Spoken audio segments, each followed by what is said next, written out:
Hello guys, welcome back to my channel. आज हम करने वाले हैं लीड कोड का problem number 2197, replace non coprime numbers in array. तो पहले प्रॉब्लम स्टेटमेंट को समझ लेते हैं कि प्रॉब्लम स्टेटमेंट क्या है। प्रॉब्लम ये है कि इसमें हमें एक नम्स एरे गिवन है, ठीक है। अब इसके साथ हमें क्या करना है, replace non coprime numbers. मतलब नॉन को प्राइम नंबर कौन होते हैं? नॉन को प्राइम नंबर वो होते हैं ना जिसका अगर आप HCF पढ़ा होगा आपने पहले कभी, HCF या फिर GCD जो होता है ग्रेटेस्ट कॉमन डिवाइज़र, वो 1 ना हो। इसका मतलब क्या हो गया, देखो जैसे मान लो यहाँ पे 14 है और 35 है। ये मेरे पास दो नंबर हैं। अब ये नॉन को प्राइम है या नहीं कैसे पता चलेगा? 2 × 7 = 14 और 7 × 5 = 35। तो इनमें एक कॉमन है 7 तो ये क्या होगा, ये नॉन को प्राइम नंबर्स हो गए। तो एक से बड़ा कोई भी नंबर अगर दो नंबर शेयर करते हैं तो वो दोनों नंबर नॉन को प्राइम हो गए। तो अब आगे चलते हैं। हमने इसमें नॉन को प्राइम खोज लिए, ठीक है। हमें कोई भी मान लो इसमें 6 और 4, ये दोनों भी तो नॉन को प्राइम है। 6 को कैसे लिखेंगे? 2 × 3, 4 को 2 × 2, तो 2 इज़ कॉमन। तो 6 और 4 क्या आ गए? नॉन को प्राइम आ गए। तो इनको उठाना है और इनको रिप्लेस कर देना है। किससे रिप्लेस करना है? इनके एलसीएम से। एलसीएम कैसे निकालते हैं? 6 और 4, तो इनका एलसीएम हो जाएगा 12, ठीक है ना। 12 ही होगा। एलसीएम होता क्या है? एलसीएम होता है कि वो वाला नंबर निकाल दो, वो मिनिमम नंबर जिसको ये दोनों डिवाइड कर पाएँ, ठीक है। मतलब जिसके अंदर दोनों के फैक्टर्स प्रेजेंट हो। तो 2 × 3 इसमें है, 2 × 2 इसमें है, तो कॉमन वाला एक बार लिखना है और बाकी सब एज इट इज़ लिखने हैं। तो 12 हो गया, ठीक है। तो इसमें 3 टर्म्स थी, GCD था, नॉन को प्राइम था और एलसीएम था। हमने तीनों को समझ लिया। अब मुझे इसको इसके एलसीएम से रिप्लेस कर देना है। तो क्या मिलेगा मुझे? 12 मिल जाएगा, 3 मिलेगा, 2 मिलेगा, 7, 6 एंड 2।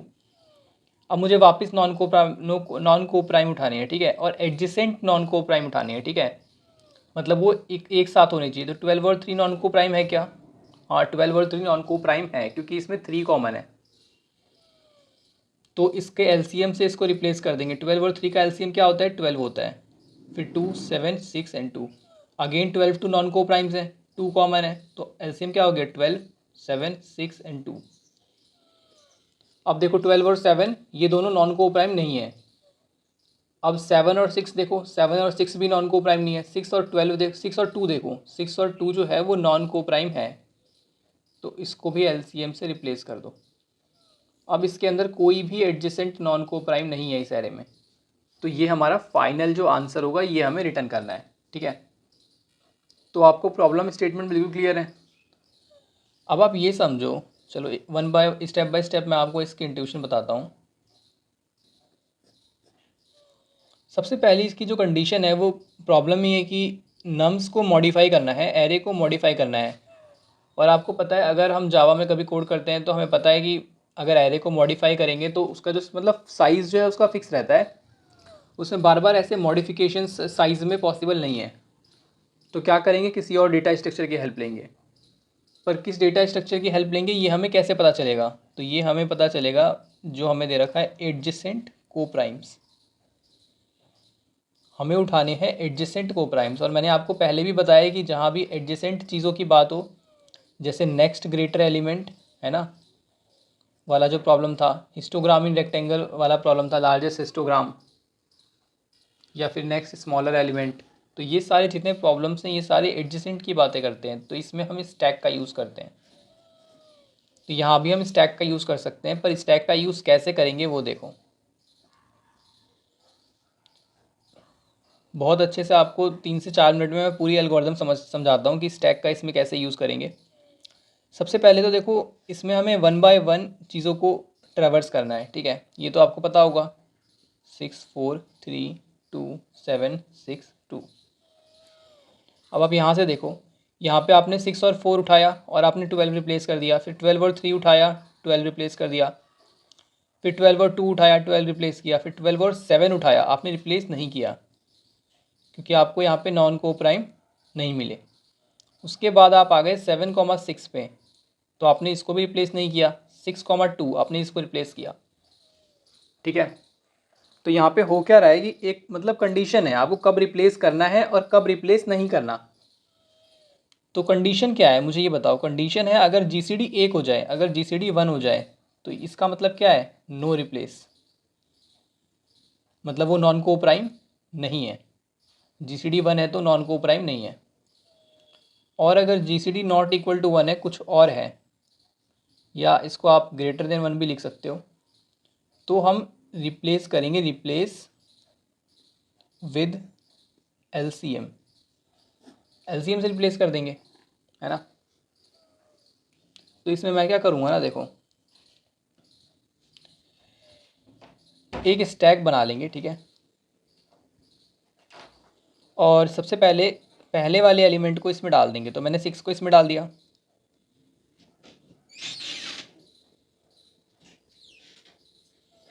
6 को मैंने इसमें डाल दिया, ठीक है। अब मैं इस पे आ गया, तो 6 और 4 मैंने इन दोनों का GCD निकाला, ग्रेटेस्ट कॉमन डिवाइज़र।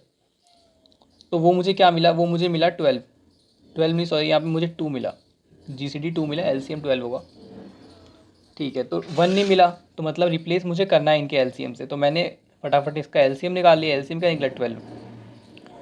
तो देखो यहाँ पे जो अगर हमें एक ही स्टेप करना होता तो क्या होता, यहाँ पे 12 आ चुका होता और ये हमारा आंसर होता।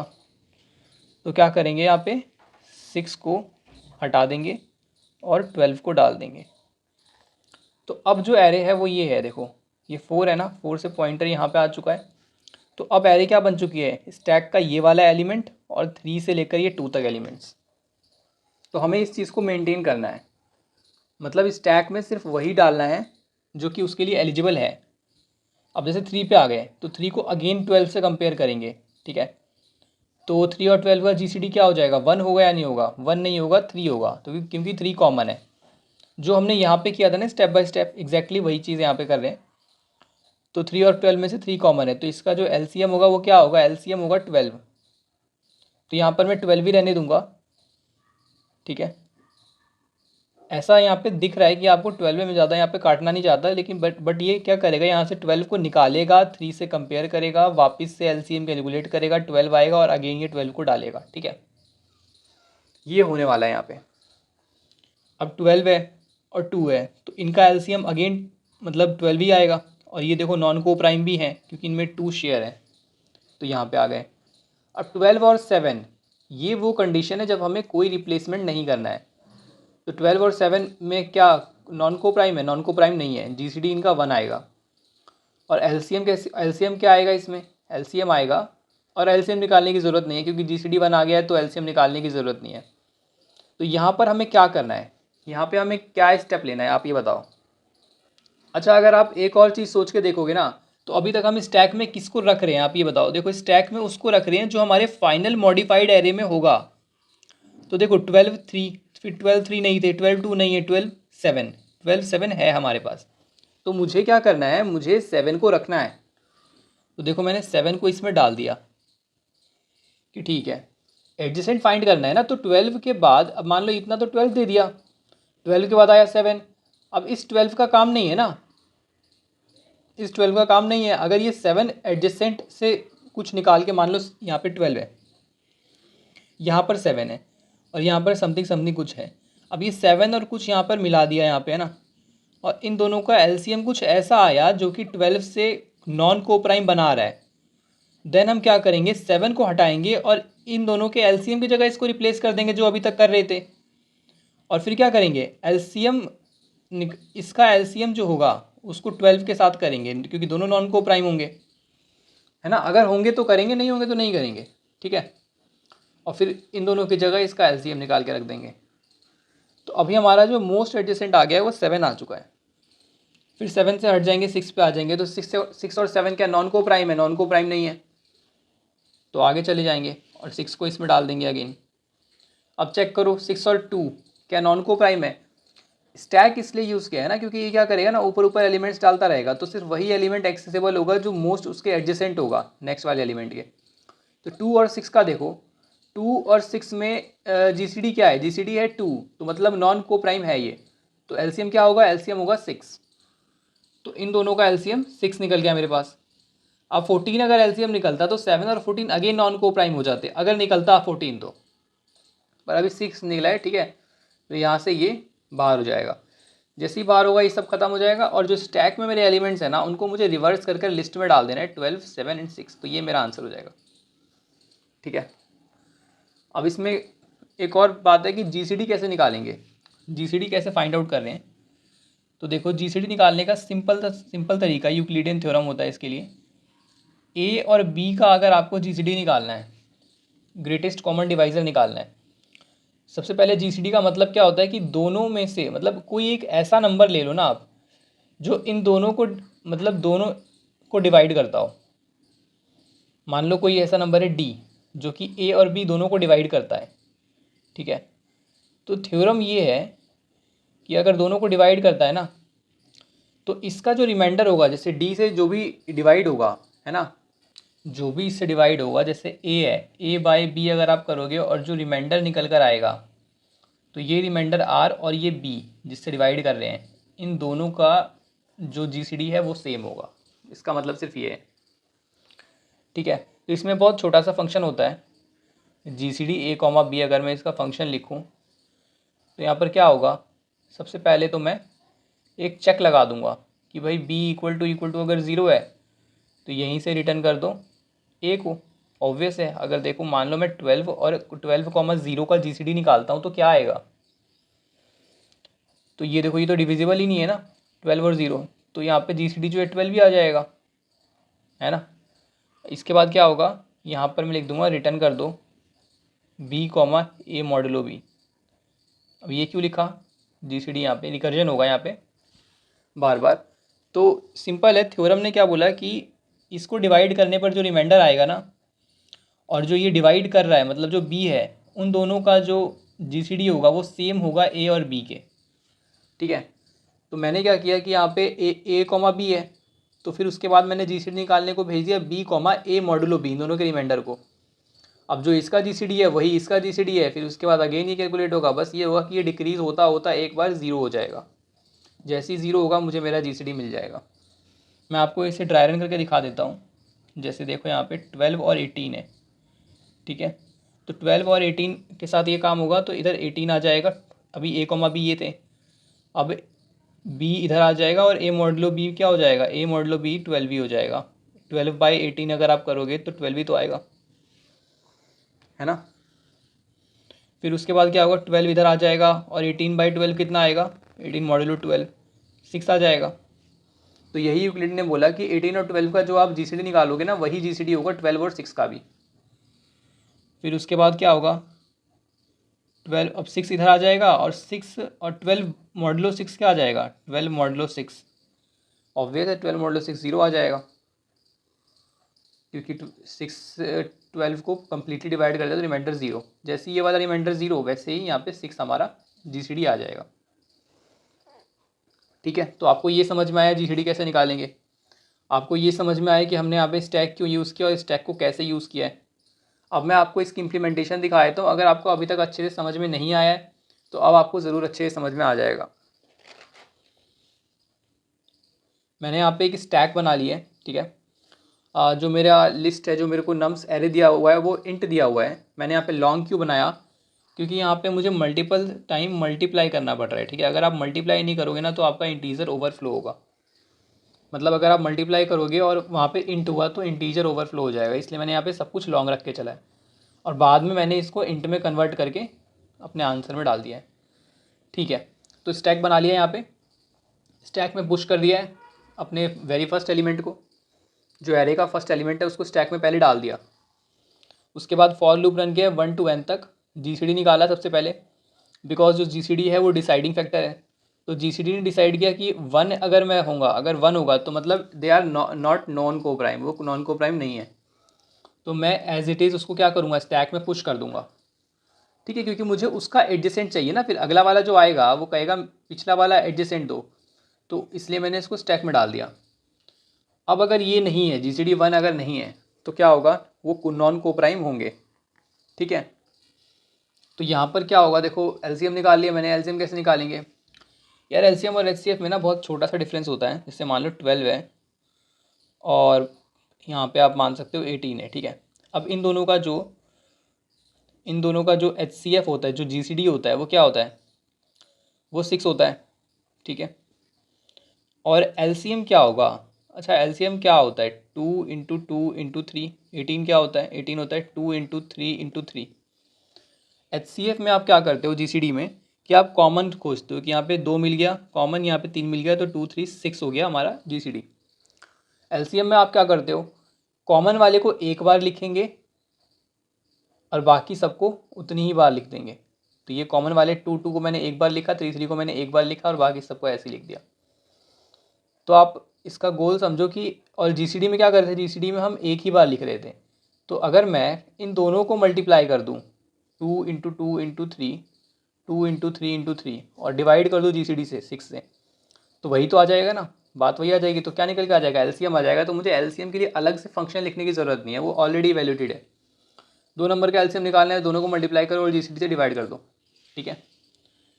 अब मैंने चेक कर लिया स्टैक जो है कहीं एम्प्टी तो नहीं है, मतलब स्टैक खाली तो नहीं है। अगर स्टैक खाली होगी तो क्या होगा? क्योंकि मैंने यहाँ पे पॉप ऑपरेशन अप्लाई किया है, मैंने उसको निकाला है, ठीक है, क्योंकि निकालना तो पड़ेगा ही। अगर जीसीडी 1 नहीं है तो आपको जो आपने एलिमेंट, जो आपका एडजेसेंट एलिमेंट है, उसको आपको उसके साथ, करंट वाले एलिमेंट के साथ क्या करना है? एलसीएम करना है, और फिर उसके बाद अपने स्टैक में डालना है, क्योंकि स्टैक में जो फाइनल एलिमेंट्स हमें मिलने वाले हैं वही हमारा आंसर होने वाला है, ठीक है। इसलिए मैंने यहाँ पे पॉप लगाया है। उसके बाद फाइनली चेक करूँगा कि स्टैक खाली है या फिर नहीं है, और अगर स्टैक खाली नहीं होगा तो मैं जीसीडी कैलकुलेट करूँगा, ठीक है। ये किस लिए मैंने आपको वो वाला स्टेप बताया था, ये उसके लिए है कि अगर जो मेरा फाइनल जो एलसीएम आ रहा है, फाइनल एलसीएम आ रहा है और स्टैक के टॉप पर कुछ है, स्टैक के टॉप पर अगर कुछ है, तो अगर उससे उसका बनता है, मतलब अभी मान लो मैंने एक एलसीएम निकाल के रखा है और स्टैक के टॉप पर कुछ है, पहले भी था टॉप पर, वो निकाल दिया हमने, उसके साथ उसका एलसीएम ले लिया। अब इन दोनों, अगर ये दोनों नॉन को प्राइम होते हैं तो इन दोनों को भी तो निकाल कर मुझे इनका एलसीएम स्टोर करवाना पड़ेगा ना। यहीं पे तो सारा गेम है कि हम स्टैक का यूज इसलिए करें ताकि हमें 1 बाय 1 एडजेसेंट मिले, ठीक है। तो मैंने यहाँ पे वो निकाल के दिखा दिया, यहाँ पे जीसीडी निकाल दिया है, ठीक है।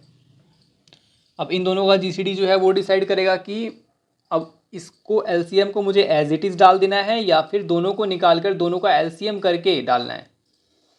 तो इसके लिए मैंने एक लूप ही रन कर लिया कि जीसीडी जब तक 1 ना हो तब तक लूप रन करते रहो, क्योंकि मे बी यहाँ पे बहुत सारे एलिमेंट होंगे नीचे नीचे, वो सारे आते रहेंगे, है ना। तो LCM equal to LCM into stack dot pop, इस बार मैंने क्या पॉप किया, एलसीएम से मल्टीप्लाई किया, क्योंकि अब ये दोनों एलिमेंट्स की तरह आप ट्रीट करो, ये दोनों मल्टीप्लाई होंगे और डिवाइड होंगे इन दोनों के जीसीडी से, और जीसीडी मैंने पहले निकाल रखा है। अब इसके बाद मुझे जीसीडी को अपडेट भी करना है कि अगर ये खाली नहीं हुआ होगा, अगर ये अभी भी खाली नहीं हुआ है, तो मुझे स्टैक के जो पीक है, अब जो वाला पीक है, अब हमारा लास्ट वाला जो पीक रह गया है, मतलब इसके निकलने के बाद जो पीक है एलिमेंट है स्टैक में, उसका जीसीडी करना है एलसीएम के साथ, जो इन दोनों का एलसीएम निकला, ठीक है। देखेंगे इसको एक एग्जांपल से तो आपको समझ में आ जाएगा। और लास्ट में हमने स्टैक में पुश कर दिया है एलसीएम को, ठीक है। उसके बाद एक लिस्ट बनाई है, ये तो ज़्यादा कुछ है नहीं, स्टैक को खाली किया है और वैल्यू को इंटीजर में कास्ट किया है और लिस्ट में डाल के लिस्ट को रिवर्स कर दिया है, क्योंकि स्टैक जो है वो उल्टे ऑर्डर में वैल्यूज़ को लेता है, ठीक है, वैल्यूज़ को निकालता है, और लास्ट में लिस्ट को रिटर्न कर दिया है। अब एक बार इसको ड्राई रन करके अच्छे से समझ लेते हैं।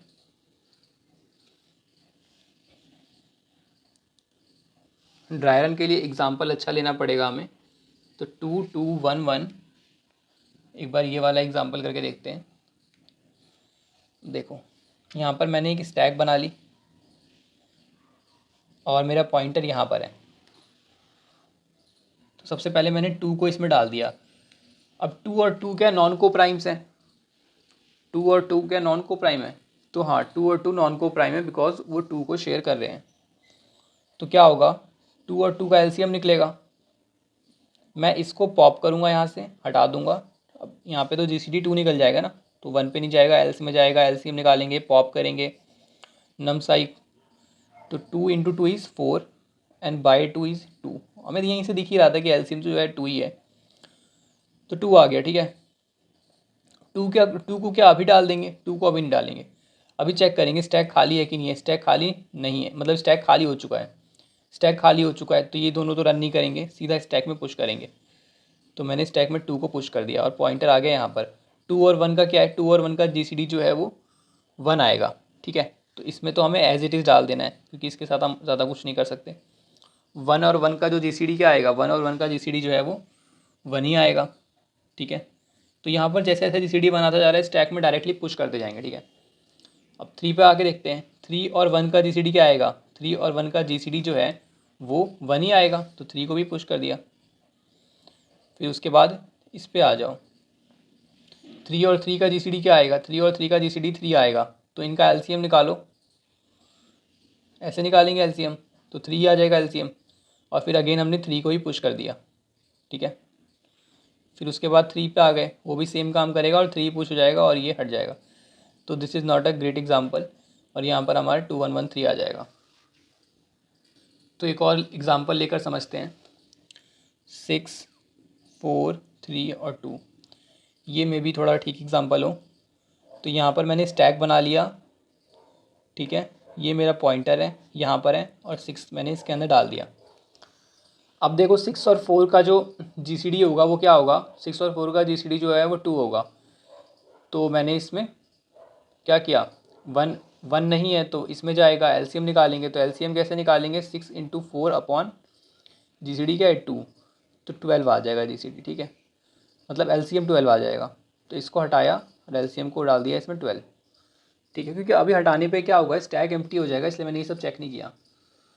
12 और 3 में देखो, 12 और 3 में जो इसका GCD होगा वो 3 आएगा, और जो LCM होगा वो 12 ही आएगा। तो यहाँ से फिर यहाँ पे आ गए, ठीक है। अब LCM 12 आएगा तो 12 ही रहने देते हैं, फिर पॉइंटर हट जाएगा, 2 पे आ जाएगा, तो 2 और 12 अगेन वही होगा। तो इसमें क्या रह जाएगा, इसमें सिर्फ 12 ही रह जाएगा, ठीक है। तो इसका आंसर 12 ही आना चाहिए। अब इसके टाइम कॉम्प्लेक्सिटी की बात कर लेते हैं। तो यहाँ पर हमने क्या किया है, एक बिग O ऑफ n में फंक्शन लिखा है, ठीक है, और स्पेस जो है वो बिग O ऑफ n है। यहाँ पर हमने GCD अप्लाई कर रखा है हर जगह। तो GCD की जो टाइम कॉम्प्लेक्सिटी होती है वो होती है big O of log m, तो नेस्टेड है तो n log m इसकी टोटल टाइम कॉम्प्लेक्सिटी हो जाएगी, ठीक है। और स्टैक यूज़ किया तो उसके लिए बिग O ऑफ n। तो गाइज़ ये थी आज की वीडियो। अगर आपको वीडियो हेल्पफुल लगी हो तो वीडियो को लाइक करें और चैनल को सब्सक्राइब कर दें।